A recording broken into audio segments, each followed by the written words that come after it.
We are live. Ladies and gentlemen, welcome back to Addicts in Recovery, or AIR. This is Zach. We got Mike here, of course, and we have our new regular. He's permanent now. He's permanent. He's a keeper. One of us, and it's Kevin. Hi. Man, everybody just loves him, so we're like, why not just bring him back? Yeah, right? I got good feedback, and he's got wisdom. He's turning 50 next year. Cool. Thanks for saying that. I am though. It's true. Today we're actually going to be talking about relapse prevention, kind of what relapse is, where relapse starts, the progression of it, and all that stuff. So we can kind of help whoever's out there and whoever's listening maybe recognize if they're in relapse or the process of relapse, because relapse starts before you actually pick up, right? So a couple of things. We have listened to requests, so we've switched up our microphones and our gear. So We're current. Yes, we are up to date. So let us know how this sounds in comparison to our other ones. And also remember that I have a blog. It's addictabroad.home.blog. And that was also something to look into if you're traveling and in recovery. So, and you can also check us out on Instagram. I'm trying to keep it active and fresh and Mike is inspirational, and we're gaining some followers, and any feedback or whatever, we're here, and we're definitely not leaving. Yeah. Yeah. And so if you have any questions or comments, or you want to hear about a specific topic, let us know. Just message us on Instagram, and I think have responded to 100% of everything that has been thrown out there. So if not, we've definitely tried. No, we're staying pretty current. Yeah. We're good. So, all right, let's talk about relapse. What is relapse? Kevin, jump into it. What is relapse? What is relapse? I would say relapse is. I'm interested to hear. So, I know. Sorry to just throw it at you. That's what okay. Is it? So, as relapse is where you mentally you want to go back to the drugs and alcohol instead of living and coping with what's going on in your mind and in your life today. Right? Yeah. I think so. I really like. We have this relapse prevention and kind of the 5 rules of recovery that we're going to kind of talk about tonight. But he does talk about relapse, and one thing I really like about it is he says it's a gradual process, which I thought about that for a while, just the word gradual, and every person I've talked to that I've said, hey, like or they tell a story like in an AA meeting or something, and they say that there's their story of relapse. It's never like quick, No. It's like thought of, planned out, geared up to do, and I really feel like that word gradual, it kind of caught me off guard, because it kind of creeps into you, that that's how it happens. Sure. I heard somewhere that actually, like months before you actually pick up a drink or pick up a drug again, that looking back on it in hindsight, you can actually tell months ago where you started to slip down that slope. Yeah. Yeah. And I think it's healthy for what we want to try to talk about tonight is also people that are like in your inner circle. If you're married or you're dating or you got a spouse or whatever, family members, coworkers, friends, and making them aware of kind of your relapse prevention plan, almost what signs to look for, behavior that's changed, that kind of sets off kind of almost the alarm clock to the person saying, I don't know if he's right or what he's doing. I can sense that he's going back towards his like addiction behavior ways. Right. And at that point, being able to confront the person and ask them, So, right. Yeah. I got a funny story. I want to dive into it with right now. Excuse me. So Monday, I was at work, and I was working pretty hard. We have all these busy stuff happening right now. And one thing in my relapse prevention is open communication with my wife. And just a simple phone call or a simple text message of just saying like, hey, checking in, how are you, whatever. But she kept texting me and calling me during the day, and I was so busy, I kept kind of putting it off. And by the time like 5 o'clock, 6 o'clock at night came around where I should be coming home from work, I had to go to another place to pick up some supplies from my workers. And I had like one bar in this place. My phone was dying. And so my wife, she texted my dad, who's my boss, and said, hey, I noticed that, have you seen Michael? I haven't heard from him all day. And my dad was just like, well, he was at the office with me a little bit ago or whatever. And then my dad tried calling me, and my phone was at the house at that point charging while I was in my backyard, just kind of like pondering, trying to like prepare for the next day, just kind of going over stuff because my kids were asleep and I was like by myself. My wife is inside taking a shower. And literally my dad like marches around the back side of the house, and he just like is all of a sudden in my backyard. I'm like, Dad, what's up? And he's like, oh, I couldn't get a hold of you. Abby was trying to get a hold of you, and just like went on to this long thing of like, we were all just worried. Mom was telling me, should I go over there? Should I go over his house? Should I go check on him? And like, I was seriously looking at my dad on my back patio, and I was just like, what? Like, and initially I got mad.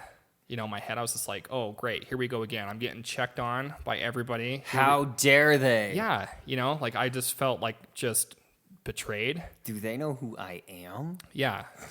But then I just like took a deep breath and calmed down, and I said, wow, I'm lucky that I have this type of support that's around me that fast. You're talking just a few phone calls that I just wasn't replying to, and that triggered everybody in my core.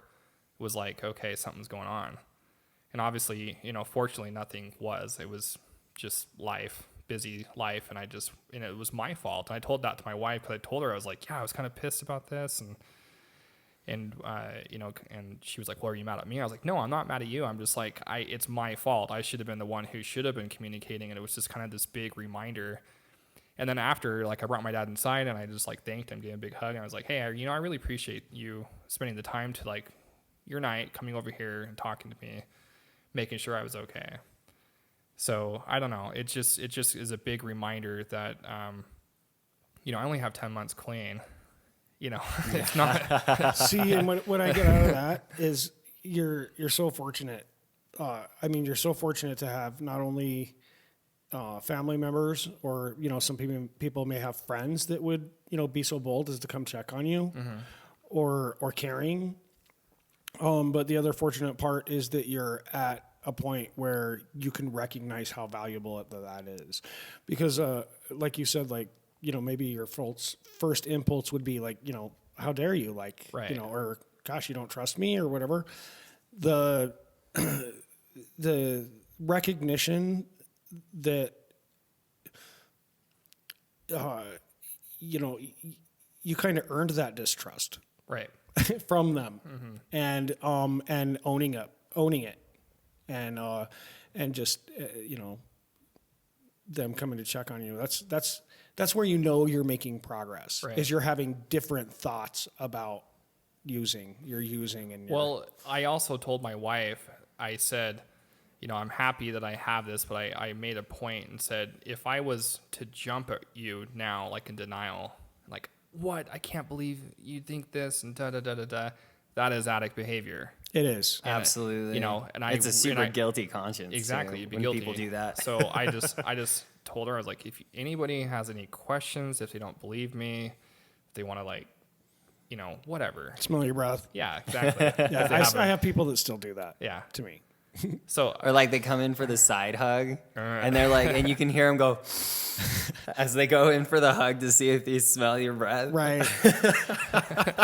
Or I was drinking a kombucha. Like, I was drinking this one. It was a clear mine, and it's a dark bottle. It looks like a Red Stripe beer, I had a friend like turn it. Oh, okay. Right. Right. But it's cool though. I think that's actually a really good, just to start off too, I think that's a really good lesson to put out to the people that are listening. Is one of the first kind of walls that you can put in front of a relapse is the people you surround yourself by and your support system. And that's why 12-step groups are so I guess beneficial because they're so big and you create this support system, and the same with your family. Having a family that knows your values and knows what you want, and you're openly communicating with them about that, is a huge prevention for relapse, because sometimes they see it in us before we can see it in ourselves. Oh, for sure. Yeah. And by Well, that's what every therapist told me.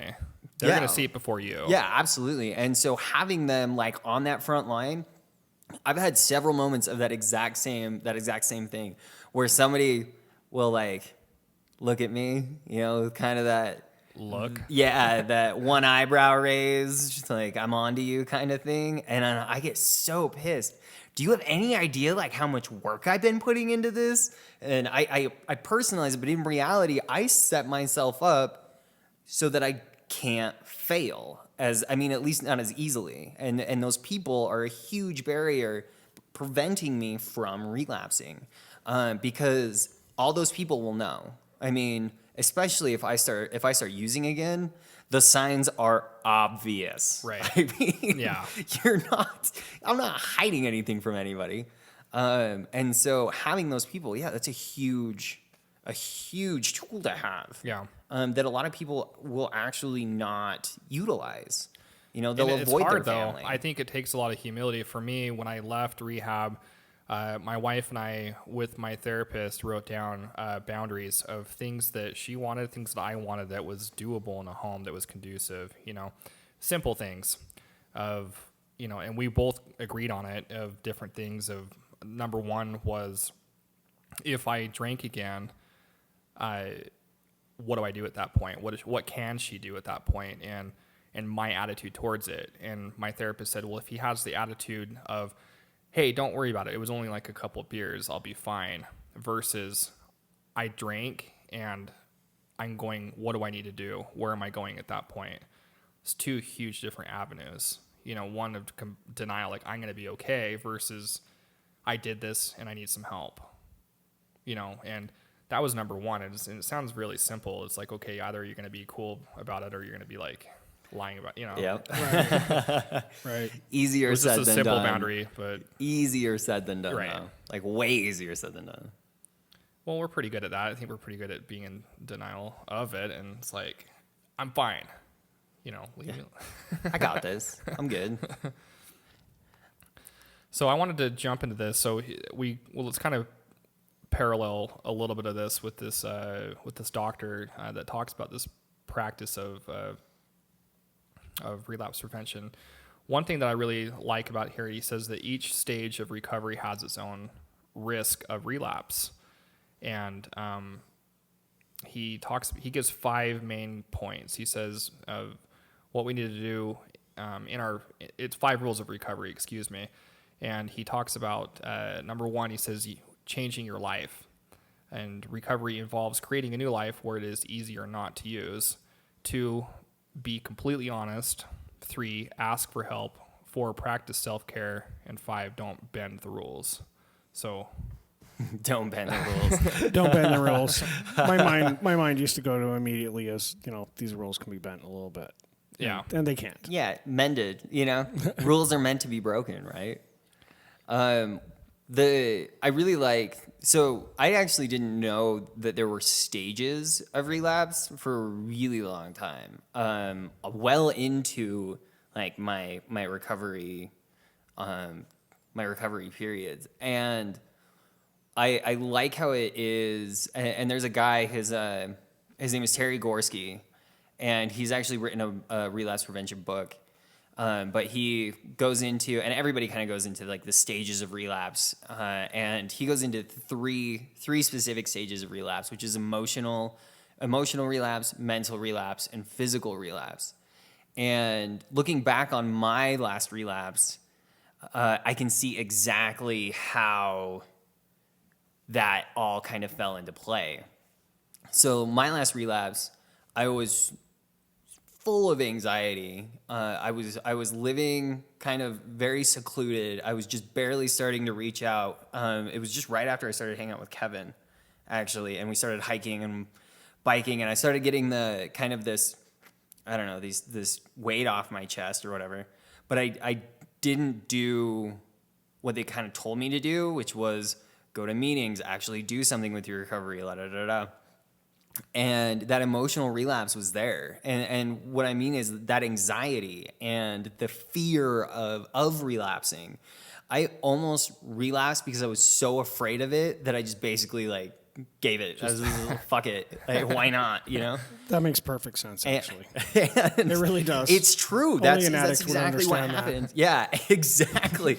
Like, you know what? I give up. Like, I'm fuck done. it. This is actually easier to do this. Exactly. I And don't I even would want to drink right now. I'm just going to do it. Yeah, Get it over with. exactly. just bypass the rest of this feeling. But I thought, especially like emotional relapse, I could really, really identify with that because that's really where it starts. At least for me, it did. Was anxiety, and then I would isolate, and then I would almost question. I would question my sobriety, or somebody else would question my sobriety, and then I would get defensive, like I'm kicking ass, la da da da da, what the hell? And then in reality, I was really just a ticking time bomb, and I had no idea. I had no idea that was about to happen. Well, how long? Like, how long did it take you to do that though? Like, did you start seeing like the buildup? Was it like a week, a month? Was it? So there was a buildup. The buildup was probably the first 2 months out of treatment. So in treatment, I mean, it's easy, man. Like, Yeah, oh yeah. It's like, they always say, like, give yourself credit, you know, because you could have gotten high. And I'm like, you're right, I could have gotten high. But with the support system that I had and the fact that my rehab was literally in the middle of fucking nowhere, I wasn't getting high. I might have been able to drink the hand sanitizer, but that was about it. And that was not something that sounded very appealing to me. But once I left, that fear of, am I going to relapse? Am I going to be okay? What is life now? You know, what is a new life? What is life like? Are these people going to be the same? Am I going to be the same? What do I like to do? What do I don't like to do? All of these things just built up for 2 solid months. And I always talk about this, and we should probably even do a podcast just about this, but I crossed the 3 things that I wasn't supposed to cross: my people, my places, and my things. I was with an old using friend at a bar, or in Salt Lake, which is the area that I used to drink and use in all the time, at a bar. so it's Like 6 months in. 3 Like, strikes, you're out. Yeah, exactly. I crossed all 3 lines. So of course, that emotional, that buildup, that anxiety and la da da da. My thought was, I've been doing so well and I've been so careful, I can just have a day or like a night with a friend and I'll be fine. And it's really funny because we actually, at what point in time, if you're in early recovery and you think, yeah, I'm just gonna go to a bar, yeah, there's a really big red flag waving around. But I was at one bar and I got a 12-step call while I was at the bar. And I was talking to this lady and we were having this great conversation, la da da, and she was, I think she had already been drinking, but I had kind of convinced her, like, hey, don't drink, la da da, it's great, you know, recovery. And then sure as shit, the next bar we walked to, which is like, it was like a block away, I got fucking hammered. And you were talking to her while you were in a bar? I was talking to her while I was in a bar. Yeah, Right. she That didn't know I sounds was so in. familiar. you're all preaching AA to people while you're. I was on the phone at the bar. Yeah, exactly. cool.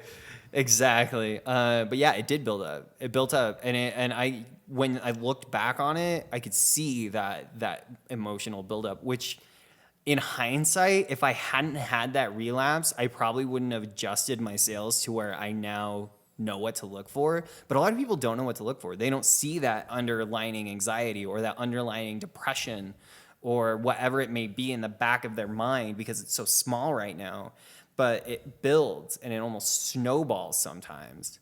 And that's super dangerous because at any point, a beer could just slide out onto the table and It's go time. Yeah, it's go time. So after though, I got a question. So next day, like describe that. I was with Kevin. I woke up that morning and you know in the movies when like a bomb goes off or a grenade goes off, there's a ringing in their ears or like, you know, they have that ringing sound. That's what it felt like. I woke up and it was like a ringing in my ears. What the hell did you just do? How the fuck did you get to where you're at? Like, what went wrong? And I, there are several extremely low days that I've had in my recovery, and that was one of them. This is really just bad day. And what I did was I directly went and hung out with 2 friends in recovery. And I told them like that morning. I mean, I didn't keep it in for very long, maybe a couple hours. And that seemed to help a lot more than just, because my initial instinct was to isolate, stay at home. And these are new enough friends that I could get away with that. Right. But isolate, stay at home, don't tell anybody. And I just knew that wasn't going to work. So no way. Sorry to keep grilling because like it's Yo, you're I'm good. way Dude, tear into it this, apart. But okay, so once that happened, you tell your buddies that are in recovery. How long did it take after to start feeling like better with yourself? Because I know that there's so much guilt and shame, and like you're just like, I don't know if I can do this. I don't know if I can commit this type of lifestyle. How long did it take you to be like, you know what, I start feeling better and I can do this? So I had, and this goes for everyone who has a relapse. Everyone who has a relapse. You have a choice, right? And this is the exact thought that went through my head. I can either A, go out real, you know. I still have, at that point in time, I still had the numbers to all my connections. All of the friends that I had at that point in time were still going to the same bars. So I could either A, go do that and go out and I guess try and handle it, or I can B, step my game up and actually do this recovery thing. And it took, I can't tell you, honestly, I'm not sure. What I did do is I stopped collecting like chips and key tags and time things for almost a year, because I stopped counting time and I stopped treating alcohol and drugs like this overwhelming monster that's behind me. And did I ever at any point think that I had it? Never, like not once. I still don't think that I have it. I know that I am just as far away from a drink as anybody else. Actually, I have shorter arms than most people, so like I'm closer to a drink than most people are. And that's actually one of the things that has like kept me going for so long is having that, not necessarily the doubt, but the awareness that I'm not invincible and I don't have it. And at any point in time, I could go out just like anybody else. And so that's kind of, I guess I didn't really find peace in that, but it taught me this lesson of relapse is going to be out there, and I guess I kind of have a choice of how I want to look at it. Do I want to look at it as like this terrifying thing at the end of the tunnel, or do I want to look at it as an option that I'm just not going to take? Gotcha. And that's kind of how it switched. That was like on Sunday, I went to an AA meeting, and the guy that spoke, he had 17 years of sobriety, and he was on a work trip in Chicago, I think he said, and he was with a bunch of people that he didn't know, and somebody just handed him a beer and said, hey, you know, do you want one? And because the person had no idea that he was in like alcoholic at all, and he just like took it and he said, sure, and he just drank it. And he was like, in 17 years I was doing so well, and like within meeting a stranger who just handed me a beer at a work thing, I did it. And he was like, and it just crushed him.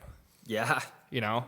Did he say what was going through his mind when he said that he was having some issues? He says once that happened, he says he went back to the hotel room and he immediately flew back home the next day back to where he lived. And he said that like, did he get drunk though? Not drunk. Oh, but he did it. You know, he was just Sure. like really, he was just being honest about the situation. And then he talked about kind of the pre up to that, where he wasn't like staying in tune with himself. He wasn't going to meetings anymore. He wasn't staying connected with people that help him progress in his sobriety. You know, he said it was the small things, and he said it was very cliche, where everyone says that, you know, stay with your sponsor, stay with your people in your circles, do this, go to meetings, and he was like, it's literally that cliche. It sounds ridiculous. And because I don't like cliches, I hate them actually. And when I was in rehab, everyone got pissed at me because I'd always just like, and for this will take another 24. And they just like, okay, Mike, you're not funny, you know? And so I thought it was crazy, you know, interesting story about that, you know, 17 years. And now he's had an additional 10 plus years since that story. So I guess we're always in this, you know? And I asked him after, cause I pulled him aside. I was like, I really like the story. And he says a lot of people kind of turn it as a negative. And he says, I try to make it as much positive as I can gain out of it, that it did happen to me. And he says so many people fall so hard. I mean, the statistics out there are terrible. I mean, even the people I went to rehab with 10 months ago, I think probably 80% of them, maybe. I don't hear from a whole lot of them anymore, and they're having issues, and you know. Yeah, the odds aren't in your favor. Right. You know, but it feels, and I can see why though. Like I'm trying to obviously not do that and go through that. But it is, I hate that feeling though, when you've let someone down, and nothing feels worse when you let yourself down. Oh, yeah. It's so hard to build yourself up. The worst. Yeah.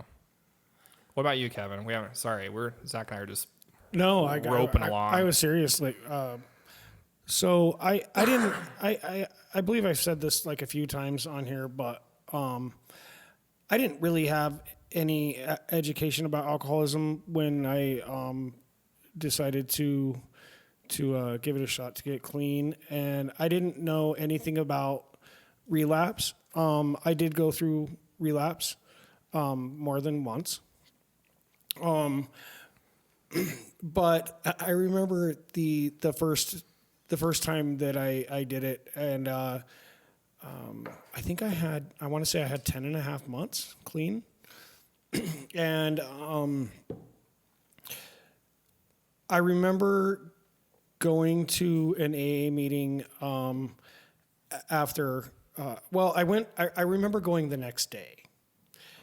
And I said, I think I was kind of still drunk, actually, if I have to admit it.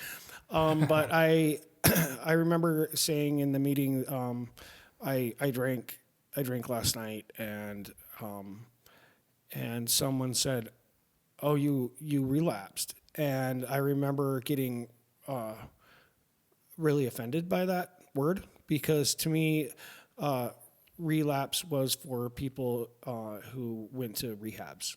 The word simply didn't apply. And I was like, I didn't relapse though. And I never, obviously I never went to a rehab? Yeah, rehab. Gosh, thanks. A treatment center? It'd be funny to see The the other place guy's that face. He's like, no, you did relapse. The place where I You work. did not. Right. Yeah, a place that you work? Right. No, I had been offered by an employment place that I worked at. They offered to send me to a rehab, and I declined.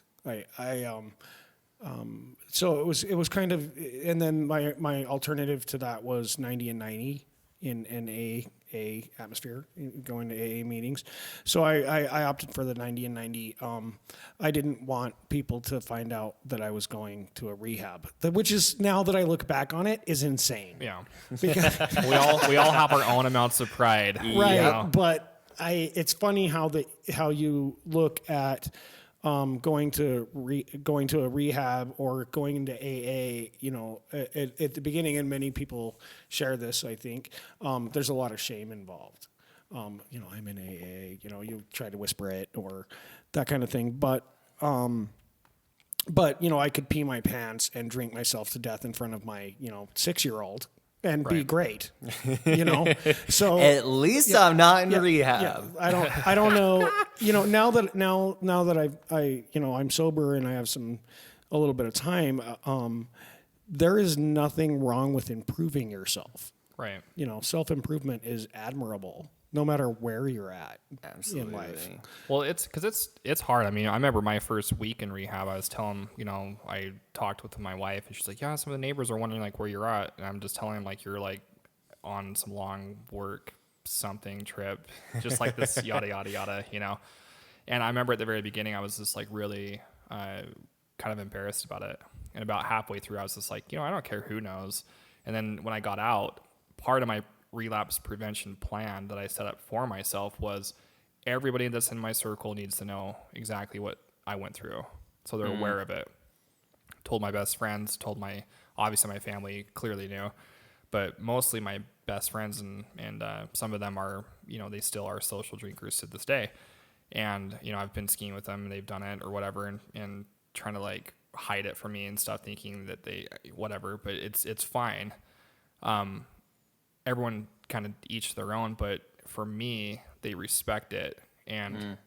And they would never be the type of person, like if somebody gave me, like if we're on a trip or something, they would be doing the opposite. They would yank it away from me before, because they've seen me my worst.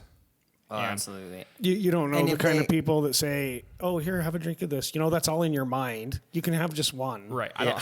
Like, why don't you just I don't taste hang it? out with people like that. And if they that's- are people like that, then you You shouldn't they'll- be hanging out with Yeah, then you know what kind of friend that person is. Right. Exactly. But I like laid it out to that way, and some of my wife's friends that we're kind of mutual friends with, it's like the wives are friends, and then the husbands were friends, and there's been a few times where we've been out at dinner and then they've ordered something and I'm just like, and I just kind of lay it out and say, this is what I went through, and they're not like shocked and like, whoa, I didn't see that coming. But they've looked at it on a level, and every one of them has been like, that's really cool. I'm glad that you saw and recognized the problem, because even my own mother, when I went to rehab, she was like, are you sure that you need to be there? And my in-laws kind of said that same comment. Are you like, when you get out, are you sure you need to do this IOP stuff? Like, my parents were like, my parents were like, it's about fucking time. Like, we were wondering if you were ever going to catch on to this. She's like, there's a phew. problem here. Yeah. Right. Right on the top of my head. So I think that is my encouragement to, if anybody is listening, is to really sit down with everybody that's in your circle, that you need to be able to be honest, one, with yourself, two, with, if you're in a relationship, married, whatever, close friends, and obviously those people that you are using. And I think that was like, I don't know. I just remember so vividly in my head, there was a girl that was in rehab with us, and she was telling the story about, like, we were doing these mock-up scenarios, and she was explaining that these people are role-playing and acting like her using friends and what you say to them when you leave here. And we were all acting like them, like, come on, you do it, and like peer pressure stuff. And she was just like, I just don't know how I could like say no to them and stuff. Like, they're just such nice people. And like, I was just seriously just like, they're not your friends. I was like, it got heated in there. Like, everyone's like yelling at each other. I was like, if they are encouraging you to do it, you don't go hang out with them. Like, it's that simple, but it really is not that simple. It's hard. You have connections and phone numbers, and and you hear stories of, if I go back, you hear that with people in rehab too. If I go back to where I was, I know what I'm going to do. And then like, they don't do it. They don't act on it. And they go back to the same situation, same house, same. Yep. And which is part of the relapse process. Right. Absolutely. A lot of the things, especially in early recovery, that I had to do, I had to clean house on Facebook, because I really didn't understand like how many toxic people and toxic threads that I was following until I got out of treatment and they gave me like a phone back. And then I started looking into it. Dude, I was following some really dumb shit. But it was very triggering. So I Tipsy Bartender, where they have all these great bartender drinks, or these drug-related sites that I didn't realize that I was following, because I guess it kind of came with the lifestyle, and I had to clean that out, and then I had to clean out the people that I hung out with. For anyone who is struggling, this is my thought on this. For anyone who's struggling on the whole, I'm gonna give up my friend, I can't give up my friends. There are 7 billion people on the planet. I am 100% positive you could find another friend, especially a supportive one. And I get there's emotional attachment to that, but that brings a lot of people down. And that really is like what I was saying earlier, on the front line of relapse prevention, stopping yourself from hanging out with toxic people, or building a support system that supports your decisions, not one that questions it or tears it down. Because it just gets you. and you don't even realize that it gets you. And that's actually a part of this emotional relapse thing is when in emotional relapse, that first stage of the process, you're not even thinking about using. Using doesn't even come up. It just tips your scale slightly. And it's almost like having a scale with water in a bowl. And as that scale slightly tips, that water shifts, and it will just tip it even more, and it'll slowly go. And then that's when it gets you into mental relapse. And we'll talk about that stage in a second. But that is one of those things that you have to be super aware of, is being around the right people. Right. But I mean, don't you find that, or don't you remember that, like being in that situation where you're kind of, new and clean, and people are telling you, you need to change your friends, like that seems like impossible. Yeah, it that's, does. Because that's I thought the same that's thing. literally the walls of your world. It's like what your world looks like. And see, I feel like I've made pretty much every mistake in trying to stay sober, and maybe I have to learn the hard way. And I'm still learning stuff all the time, every day actually, even whether I'm cognitive of it or not, And but I remember people telling me that I needed to change friends, and there's another saying, when you go into AA, they'll say, people that have had long time sobriety always say it. They say, I had to change everything but my last name, and I'm like, well, I don't want to do any of that. How about just not drink? How about just not do drugs? Yeah, it doesn't work that. So I've said before, most of my friends kind of left anyway, the ones that drank, because they were usually drinking my beer. Oh yeah. And yeah, but yeah, I literally, I changed my job. I changed where I lived. I changed just about everything. Like, well, but it took some time. I didn't do it all at once. Yeah. I think Process. I think time in the process, like you're saying, is key. And one quote that always, like, I think week one, I got out of rehab, and like, you have your freedom back. You're like, I could literally go do whatever I want right now. Nobody would know. Yep. You had that mindset of like just that attitude. No one would know. Nobody would know. Yep. But I read this quote, and it says, you don't get over an addiction by stopping using. You recover by creating a new life where it is easier to not use. If you don't create a new life, then all the factors that brought you to your addiction will catch up with you again. And like, I read that like over and over and over again, and it's really true. Like, if you don't create that new life, and it's really hard to let go of that. I know, like last week you said it's like giving up your best friend. Right. And you really, it's a struggle, like, because there's parts of it that I remember my therapist was like, you had some great times when you were drunk. You did some cool shit. I'm sure you have some funny stories, and, all of it's not like a negative, bad thing. It progressively went that negative, bad way, but. Well, if it didn't start out, if you don't mind, I had a friend say to me one time, I really hate going to some of these AA meetings because people will stand up and they'll talk about how horrible their lives were, and like I started stories. drinking when I was 5 and it was terrible and blah blah blah, and if they started drinking, it was terrible. Why did they keep doing it? He's like, because what I want to do when they say things like that is stand up and say, if you had such a terrible time drinking, then you didn't do it right. Because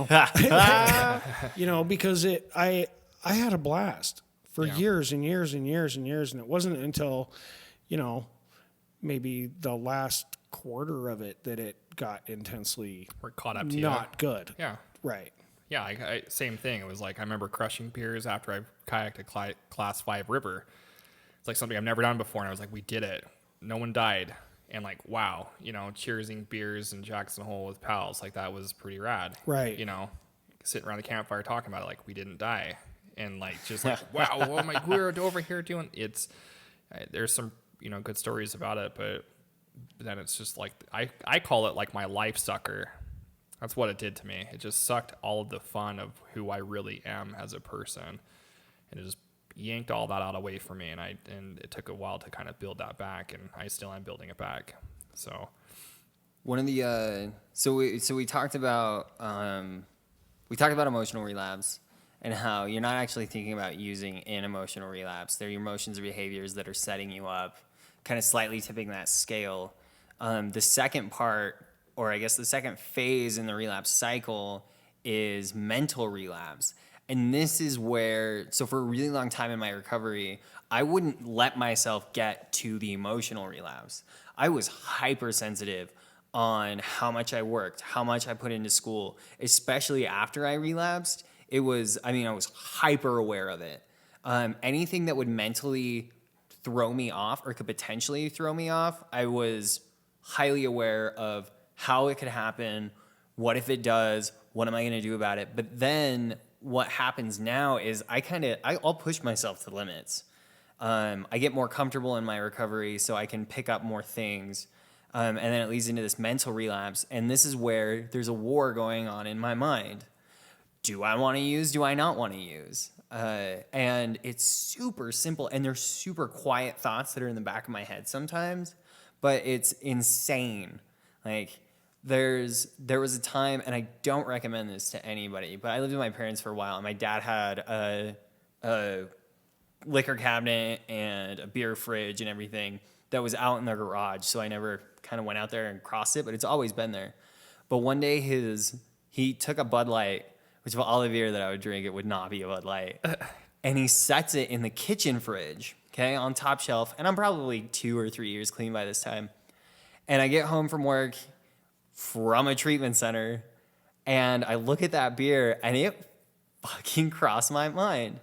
Man, that beer sounds really good right now. I could just have this one beer and nobody would know. right. And that is the mental relapse. And at that point in time, me specifically, when I get into that, I get scared. Like, I get flipping scared.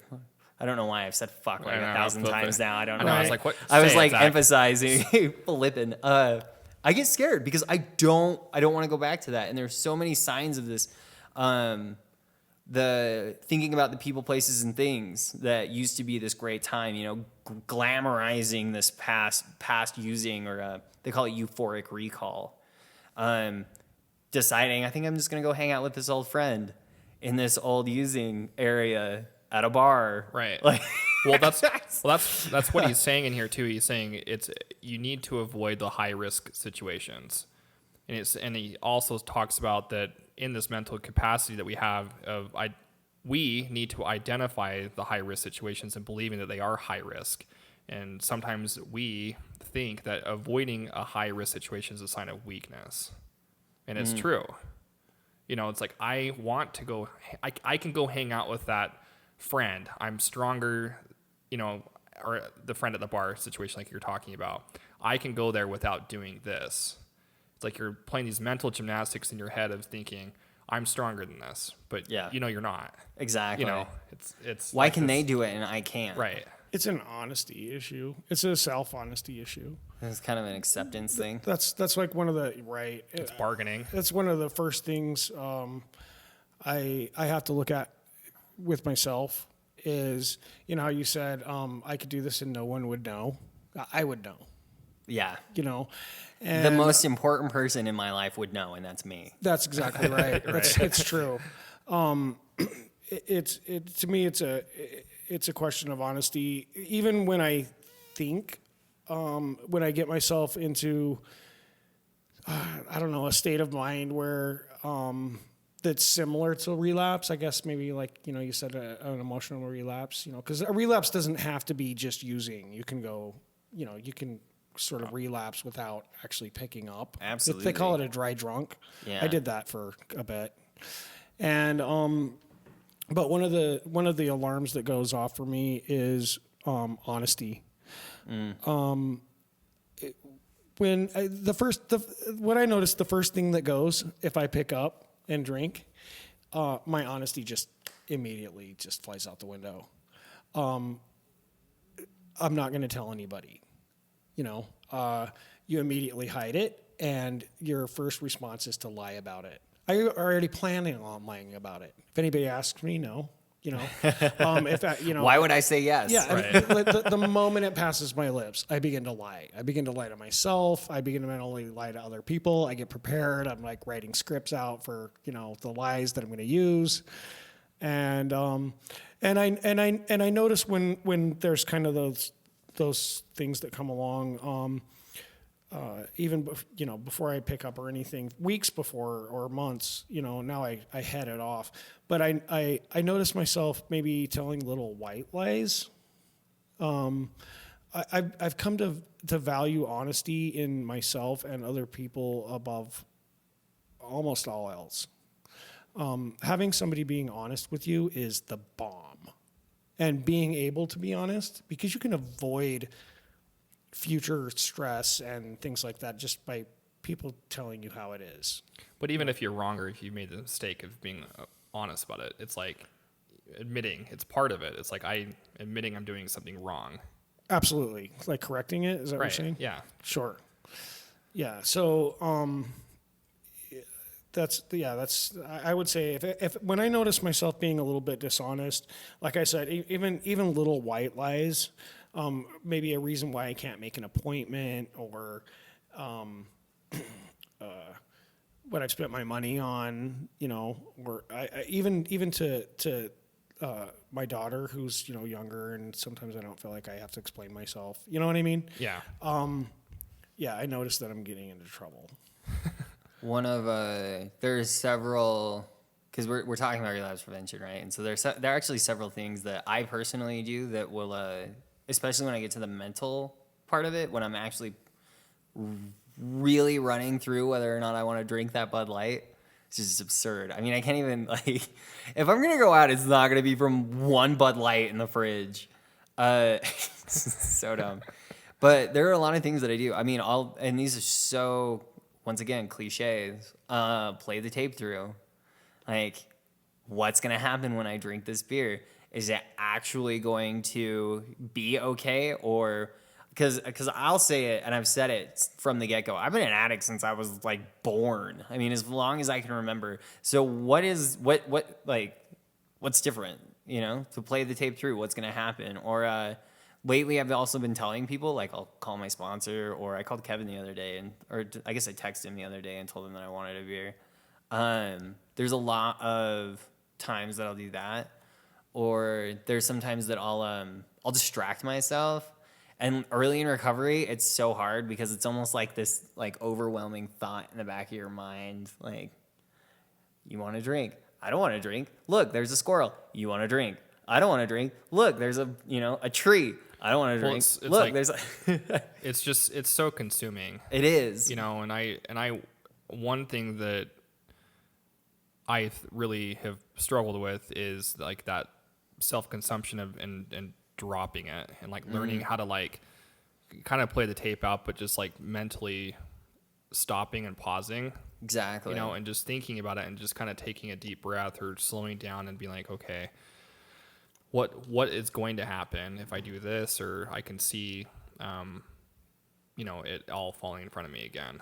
Exactly. And it's a lot easier said than done, especially in the beginning, but it gets easier the more time you have away from the drug and the more, I guess, the more practice that you get in. And then I think another thing too that I really utilize is I have to take care of myself.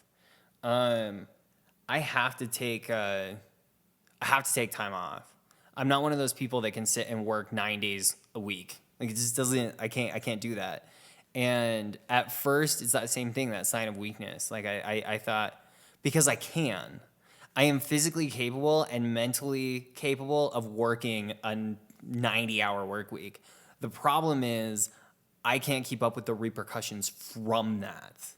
I can do it and I can keep up with anybody, but I can't do it healthily. And so I have to take time to relax. I have to give myself a break. Last fall semester was one of the most stressful semesters that I had in my entire college career. And I got really lucky as to work the clientele dropped dramatically. And so my boss called and said, hey, why don't you just take 2 weeks off for Christmas? And I made it a point. I didn't work. I didn't do any type of school. The only thing I did was like read books. I acted like an 85-year-old, man. I read books and I worked on puzzles. And that following semester, just this most recent spring semester, was the best semester I ever had. I had zero anxiety on any of my classes. I was cool, calm, and collected the whole 3 months. And I really attribute a lot of that to being able to disconnect for a while and get my thoughts back together. Because that is me taking care of myself and me recognizing that I can do all of those things. I'm just choosing not to for my own health. Is one of the biggest relapse preventers that I have had. Is self-care, man. Gotta take care of yourself. It's the same thing as like sitting on an airplane and you're supposed to put your oxygen mask on first before you can give somebody else theirs.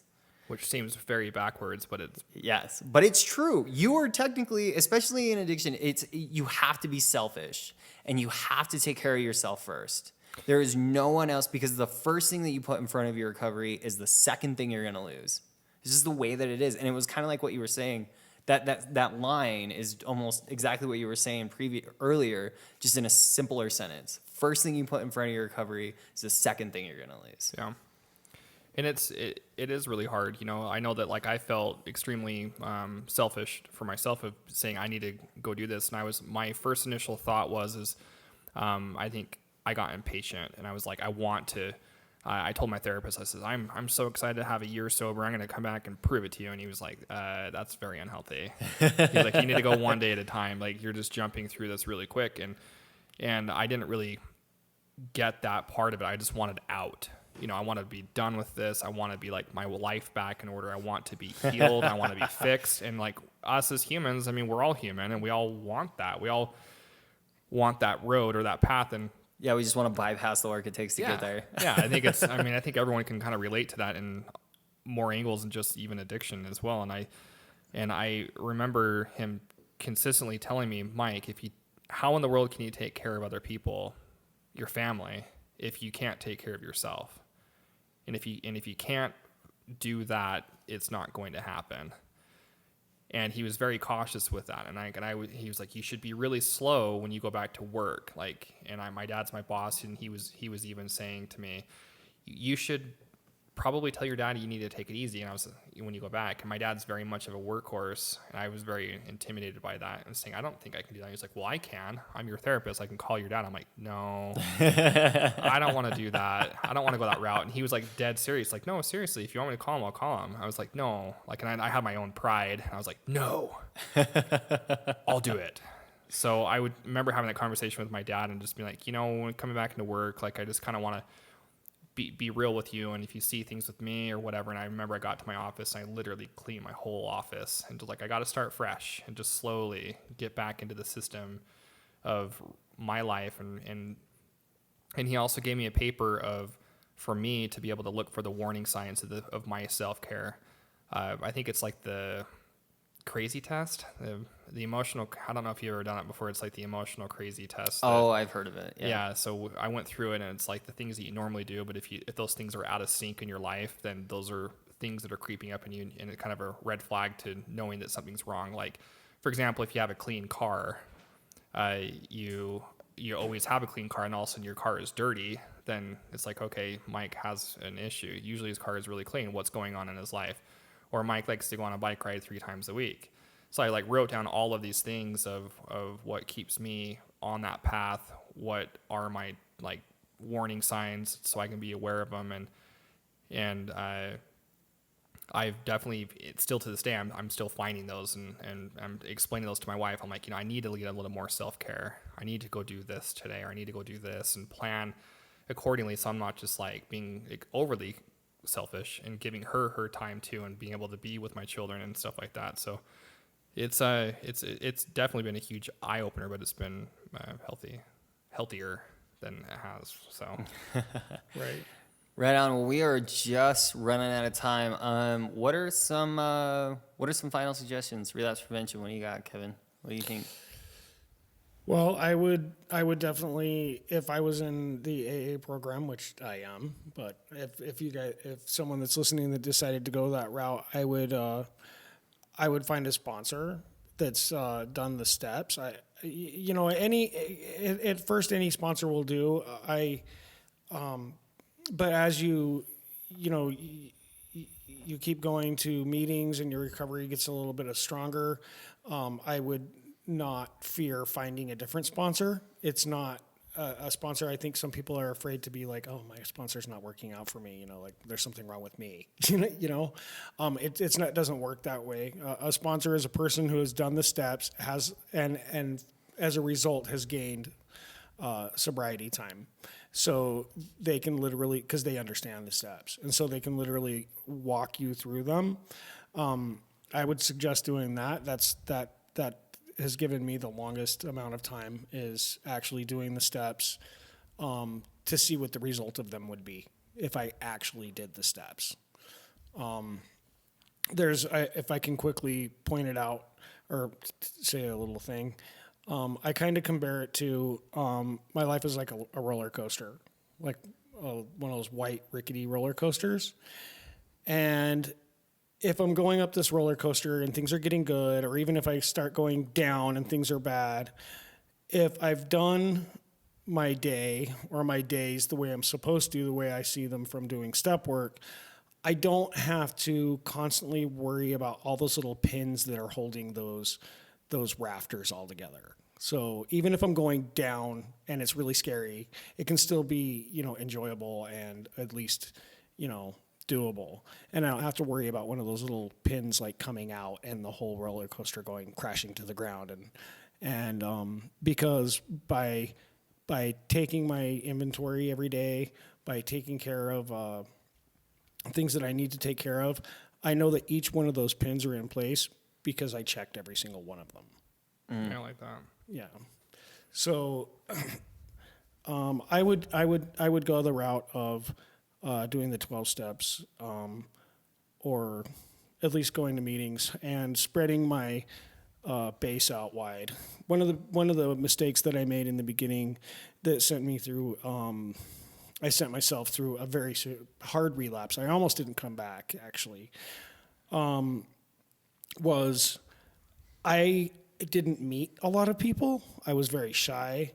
I was very. I had a hard time saying my name, just introducing myself as an alcoholic in meetings, and my entire recovery was kind of based around one guy, which is like the guy who suggested that I go. So what I've done now is I'm willing to stick out my hand and say, hi, my name's Kevin. Right. How's it going? And just, we were talking about earlier about having to change friends and everything. I'm not so worried and scared of the unknown anymore, because do you remember, like, I think when I first was on here with you and I told you to be curious? Yeah. Well, so having somebody tell you to change all of your friends is like asking them for you to look out into a void and take a first step. Like it's just not, no. Right, you're like, just I'm not gonna do implicit, that. like, fuck you. I'm not getting rid of my friends. I'm not like, but now I'm curious about what that first step into the void is going to bring me. Because every time I do it, something's there. And it's just as good or even better. And if it's not better and it sucks, I take another step into the void. Just because I can't see the future doesn't mean it's going to be shitty. I like that. That's really good. I like that. And with me, on my closing, what I'd like to say is I've always been a pretty positive person growing up, smiling a lot, just laughing or joking about things that probably I shouldn't be joking about, like funerals or something, No, I'm just joking. That wasn't funny. But but I really tried to focus, and I hope that you can try this, is to avoid the negative thinking. It's so easy to get yourself wrapped up into it. negativity, kind of like the Eeyore from Winnie the Pooh. You're like, oh, kick in the dirt and just pissed about stuff, and like Did you just reference Winnie the Pooh? yeah, Winnie the, Eeyore.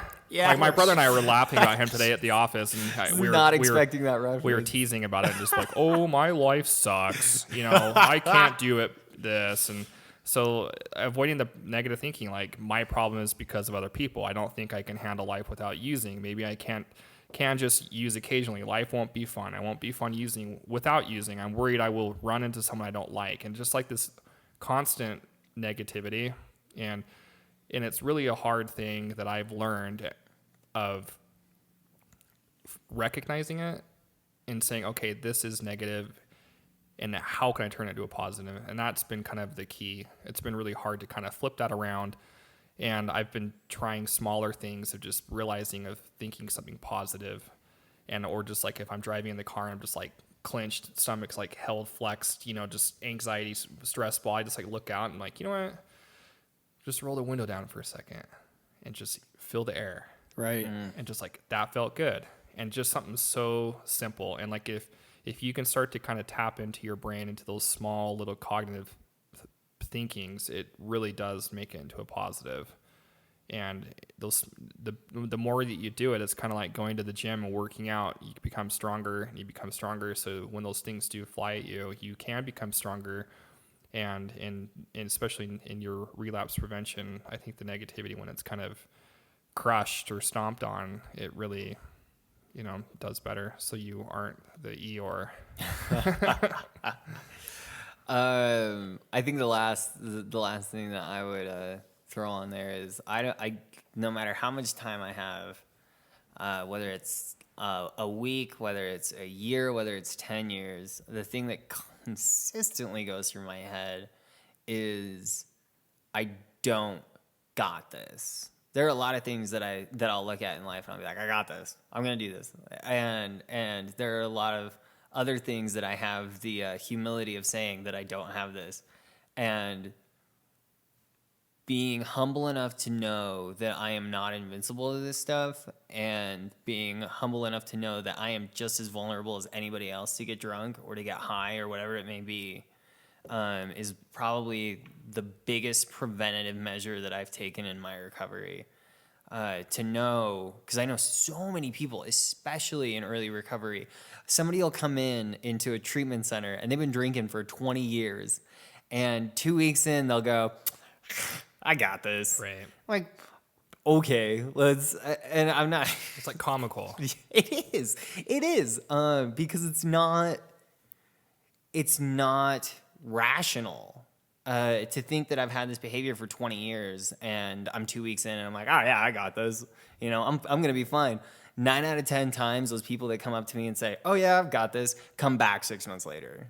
Because they obviously didn't got this. And probably come back 6 months later. Yeah, and then probably come back again, especially if they keep telling me I got this. Or they like pick a different drug because they're like, oh, well, I'm not drinking. I mean, I got that, so I'm just going to go slam meth or something like that. But yeah, I would have to say my final thing is I don't got this. And I'm okay with that. It's called being humble. Yeah, and I'm okay with that. I'm totally okay with not having this. I'm not saying that I haven't had it before or that I'm not ever going to have it, but right now I don't got it.